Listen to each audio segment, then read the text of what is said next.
दोस्तों all India मजलिस इत्तेहादुल मुस्लिमीन के बिहार प्रदेश अध्यक्ष आमूर विधायक अख्तर उल ईमान जो है दिल्ली पहुंच चुके हैं। जी हाँ, आपको बता दें कि दिल्ली में वो मुस्तफ़ाबाद ताहिर हुसैन के लिए और उखला में शिफाउर रहमान के लिए जो है जनसभा को संबोधित करेंगे। जी हाँ दोस्तों, आपको बता दें कि मस्जिद जो है इस बार पूरी ताकत के साथ जो है वो चुनावी मैदान में उतरी है और सिर्फ 2 ही सीटों पर जो है उन्होंने अपना उम्मीदवार उतारा है, लेकिन इस 2 सीट का चर्चा जो है पूरी विधानसभा दिल्ली में जो है वो गूंज रही है। जी हाँ, इसी बीच अख्तर उल ईमान ने जनसभा को संबोधित करते हुए उन्होंने क्या कुछ कहा है, देखिए। इस जालिमाना हुक्मरानी का सबूत दिया है। गैयूर मुसलमानों, अगर अपनी सियासी जमात खड़ी नहीं की, अपने क़यादत को मजबूत नहीं की, यकीन जानो बड़ा नुकसान होगा। आज मेरी सरसुद्दीन अवैसी के नाम पर एक तनावर दरख्त जो खड़ा है, शिफाउर रहमान के जीत जाने के बाद उसके बाजू को कुव्वत मिलेगी। दरख्त उस वक्त तक खड़ा नहीं रह सकता जब तक कि उसकी जड़ें मजबूत न हो, और जड़ें जब उस वक्त तक मजबूत नहीं हो सकती जब तक कि उसको मिट्टी पानी का सपोर्ट नहीं मिले।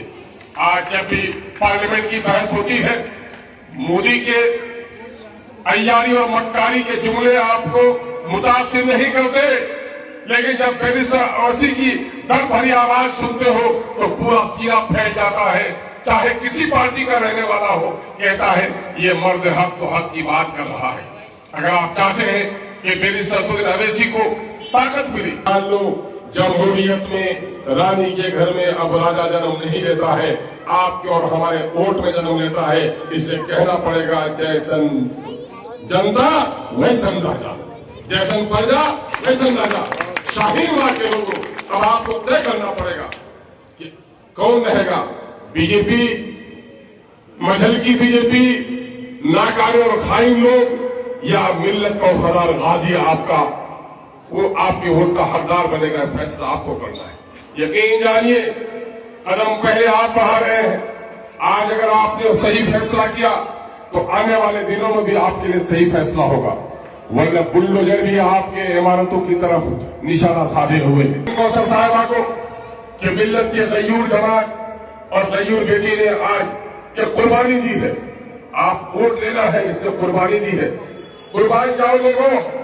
इस वक्त ऐसे लोग जो बेशुमार खुदाओं को मान रहे हैं, उनके अकायद अलग अलग है, उनके रस्म रिवाज अलग अलग है, उनके तौर तरीके जीने और मरने के अलग अलग है, लेकिन मुस्लिम दुश्मनी की बुनियाद पर आज बहुत सारे लोग एक हो गए हैं। मुसलमानों, अगर आपने अपने सफों में, अपनी जमात में अगर इत्तेहाद पैदा नहीं किया, आपने सिर्फ हुक्मरानी के नशे में अपना वोट डाला, तो जो नुकसान अभी हुआ है आने वाले दिनों में उससे भी ज्यादा नुकसान होगा। यकीन जानो, खुदावंद अकबर ने कुएं से उठाकर सैयदना यूसुफ अलैहिस्सलाम को मिस्र के बाजार में पहुंचाया, और मिस्र के बाजार में वो बच्चा गुलाम बनकर बिक गया।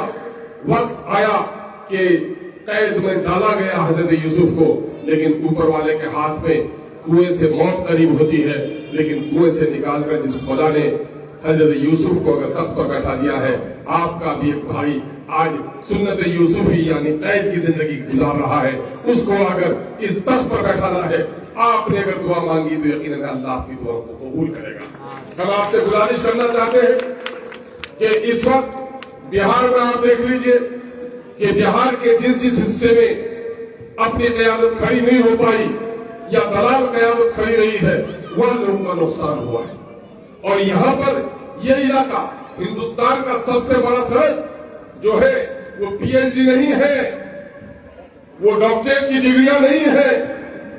सबसे बड़ी डिग्री हिंदुस्तान का नागरिक हो जाना, सबसे बड़ी डिग्री है हिंदुस्तान का वोटर हो जाना।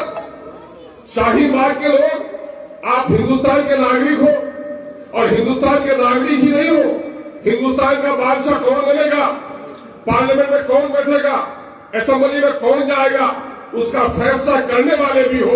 जब ये सर्टिफिकेट मुझे हासिल है तो फिर मेरी कॉलोनी लीगल क्यों नहीं है? मेरा वजूद अगर सही है तो मेरी कॉलोनी भी सही है। फिर मेरे यहाँ पानी क्यों नहीं है? फिर मेरे यहाँ नाली क्यों नहीं है? फिर मेरे यहाँ बिजली का कनेक्शन क्यों नहीं लग रहा है? ये सारी अदावतें सिर्फ इसलिए हो रही है कि हमारी क़यादत जानदार नहीं है, हमारी क़यादत ईमानदार नहीं है, और हमने हमेशा वोट डाला है तो वोट बेशूरी के आलम में डाला है। मैं कोई मजहबी शख्सियत को देख रहा हूं, मैं आपको कहना चाह रहा हूं हमारी जिम्मेदारी के साथ कि मौलाना अबुल हसन अली नदवी रहमतुल्लाह अलैह अल्लाह गरीक़ रहमत करे, कब्र को उनके नूर से भर दे। उन्होंने एक बार तारीखी जुमला कहा बुजुर्गों कि तुम्हारा बच्चा 5 वक्त नहीं तहज्जुद गुजार हो जाए, अगर तुम में सियासी शऊर बेदार न हुआ तो तुम्हारे 5 वक्त पर भी पाबंदी लगते हुए देर नहीं लगेगी। और आज ये हो गया है। शाहीन बाग के लोगों, अपने वोटों को तस्लीम मत होने दो। इस मुल्क में मस्जिदों के कलश और मस्जिदों के मीनारे और मंदिरों के कलश दोनों को खड़े रहने हैं। गिरजा को खड़ा रहना है, गुरुद्वारा को खड़ा रहना है। चूंकि हर के मजहब अलग अलग हैं, हर के अकायद अलग अलग हैं। ये हिंदुस्तान सेकुलर इस मायने में है कि अपने धर्म का आदमी पालन करे और दूसरे के धर्मों का आदर करे। लेकिन मोदी की हुकूमत ने और कांग्रेस की नाअहली ने आज इस जगह पहुंचा दिया है कि आज हमारे मस्जिदों के मीनारे दोस्तों के लिए परेशानी का बाइस बन गए।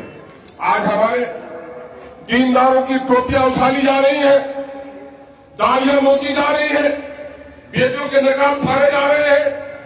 कोई दिन ऐसा नहीं होता जो मुसलमानों के साथ जुल्म ज्यादती नहीं होती। याद रखिए, यही मुल्क है जहां दलितों को इज्जत नहीं थी, दलितों को कुत्ते और सुअरों के बराबर जालिमों ने खड़ा करके रखा था। हमने दलित भाइयों को गले लगाया, तकरीर इंसानियत का पैगाम पहुंचाया। आज दलित भाइयों पर भी जो जुल्म हो रहा है, मैं दलित भाई को कहना चाहता हूं कि मेरे दलित भाइयों, आज होश पाओ, तुमको मैंने इज्जत दी है। यही वजह है कि लोग हमारे दुश्मन हुए हैं। हम जो तुम्हारे दोस्त हुए, ये जमाना हमारा दुश्मन हुआ है। इन जालिमों को पहचानो। आज हमारी बड़ी जिम्मेदारी है कि हम इस मुल्क में जो कुछ साजिश हो रही है मुसलमानों के खिलाफ, नई नस्लों के खिलाफ, बटला हाउस का वाकया आपको याद है। आप कभी नहीं बोलेंगे। आपके जो मसाजिदें तोड़ी गई, जो फसादात हुए हैं, इन फसादात को कभी आप फरामोश नहीं कर सकते। उसकी बड़ी और वाहिद वजह यह है कि हमारे पार्लियामेंट असेंबली में हमारे जो लोग जाते हैं वो पार्टियों का गुलाम बनकर रह जाते हैं, आपका तर्जुमान नहीं बन पाते। मैं उम्मीद करता हूं कि अगर आपने भाई जनाब शफाउर रहमान साहब को जिताने का काम किया तो पार्टियों का गुलाम नहीं होगा, अपने मिल्लत, अपने इलाके और शाहीन बाग के एक एक मामले का तर्जुमान और वकील बनाकर खड़ा हो। एक बड़े आलिम दीन ने कही एक बात कि वो मुफ्ती सफी साहब पाकिस्तानी रहमतुल्लाह अलैह ने, चूंकि वो आलिम दीन है इसी बात से नाम लेता हूं, नहीं तो उस मुल्क का नाम भी लेना बहुत मुनासिब नहीं है।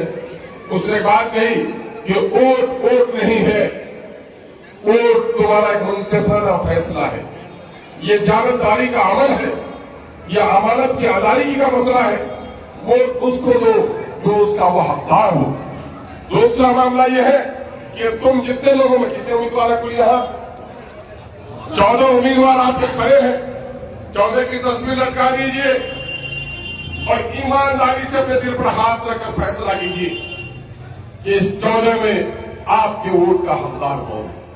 यकीनन है कि आपका ज़मीर और आपके अंदर का इंसान ये कहता होगा, बल्कि इस महफिल में जो लोग नहीं है, जो लोग दाएं बाएं हैं, मैं ये जुमला उनके कानों तक पहुंचाना चाहता हूं कि जरा उनसे पूछ लीजिए कि इस 14 के सब पे देख लो कि आपके वोट का हकदार कौन है। यकीन जानो आपके दिल से ये आवाज आएगी कि इन लोगों में शफाउर रहमान से बेहतर कोई दूसरा उम्मीदवार नहीं है। जब अगर वो उम्मीदवार वो है तो शहादत तुमको उसके लिए देनी है। वोट अमानत से, अहले अमानत यानी जानबदारी की अमल को जो पूरा कर सकता हो, नाम से अमानत होने से अमानतदार नहीं हो जाता है, किरदार से गाजी बनता है इंसान, नाम से गाजी नहीं बनता।